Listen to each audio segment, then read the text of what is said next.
हरि ओम् नमस्कारः। एकः ग्रामः। ग्रामे एकः कृषकः निवसति स्म। तस्य नाम गोपालः। गोपालः धेनूनां पालनं करोति स्म।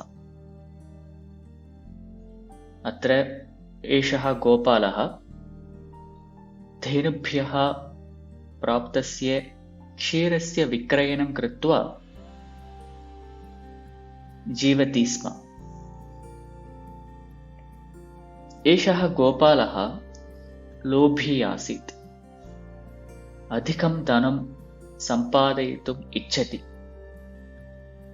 अतः सः सर्वदा क्षीरे क्षीरसमं जलं योजयित्वा मिश्रणं कृत्वा तस्य विक्रयणं कुर्वन् आसीत्। अतः सः अधिकं धनं प्राप्तवान्। एवं प्राप्तानि सर्वाणि नाणकानि अपि एकस्मिन् घटे सः स्थापयति स्म। एवं एकदा तस्य घटः पूर्णः अभवत् नाणकैः। सः चिन्तितवान्, अहं नगरं गच्छामि, एतैः नाणकैः यत्सर्वं क्रेतुं शक्यते तत्सर्वम् अहं क्रीणामि इति सः चिन्तितवान्। तथा सः नाणकानि सर्वाणि अपि एकस्मिन् स्यूते स्थापयित्वा नगरमपि गन्तुम् आरब्धवान्।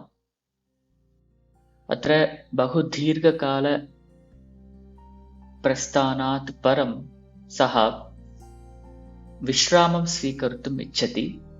अतः एकस्य वृक्षस्य अधः सः विश्रामं स्वीकरोति।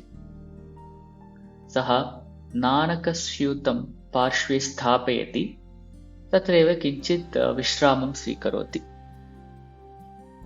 वृक्षस्य उपरि एकः वानरः आसीत्।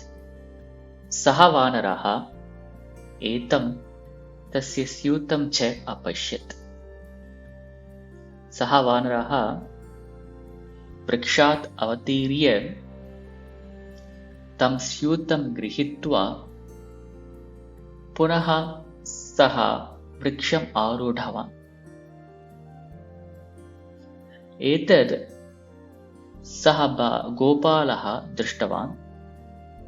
सः वानरात् नाणकस्यूतं प्राप्तुं तं वानरं शिलाखण्डेन ताडयितुम् आरब्धवान्। सः वानरः इतोपि वृक्षस्य उपरि गच्छति। तत्र गत्वा एकस्यां शाखायाम् उपविशति। तत्र सः वानरः खादनार्थम् अस्मिन् स्यूते किमपि भवति इति चिन्तयित्वा तं स्यूतम् उद्घाटितवान्। परन्तु तत्र खाद्यानि आसन्, नाणकानि आसन्। तेषां प्रयोजनं तु वानरस्य नास्ति। अतः सः वानरः एकैकं नाणकं स्वीकृत्य एकं गृह्णाति, क्षिपति, एकं गृह्णाति, क्षिपति, एवमेव सः वानरः करोति। पतन्ति नाणकानि सर्वाणि अपि भूमौ न पतन्ति।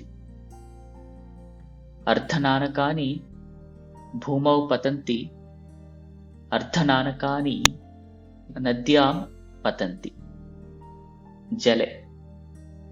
अतः पुनः एतद् दृष्ट्वा सः गोपालः पतितानि नाणकानि सङ्गृहीतुम् आरब्धवान्। सङ्ग्रहणात् परं सः नाणकानां गणनां करोति। तदानीं ज्ञातवान्, अर्धनाणकानि एव सः सङ्गृहीतवान्। अवशिष्टानि अर्धनाणकानि जले पातितानि जलेन तानि नाणकानि गतानि इति। तदानीम् अवगतवान् यानि नाणकानि सः जलेन प्राप्तवान्, इत्युक्ते जलं योजयित्वा जलं मिश्रयित्वा क्षीरेण प्राप्तवान्, तानि नाणकानि जलेन गतानि, यानि नाणकानि क्षीरेण आगतानि तानि एव अवशिष्टानि इति सः अवगतवान्। ततः परं तस्य ज्ञानमपि अभवत्। तेन सः अहमितः परं जलमिश्रणं न करोमि इति चिन्तयित्वा ग्रामं गतवान्। इयं कथा यद्यपि सरला कथा, भवन्तः इच्छन्ति इति अहं मन्ये। धन्यवादः।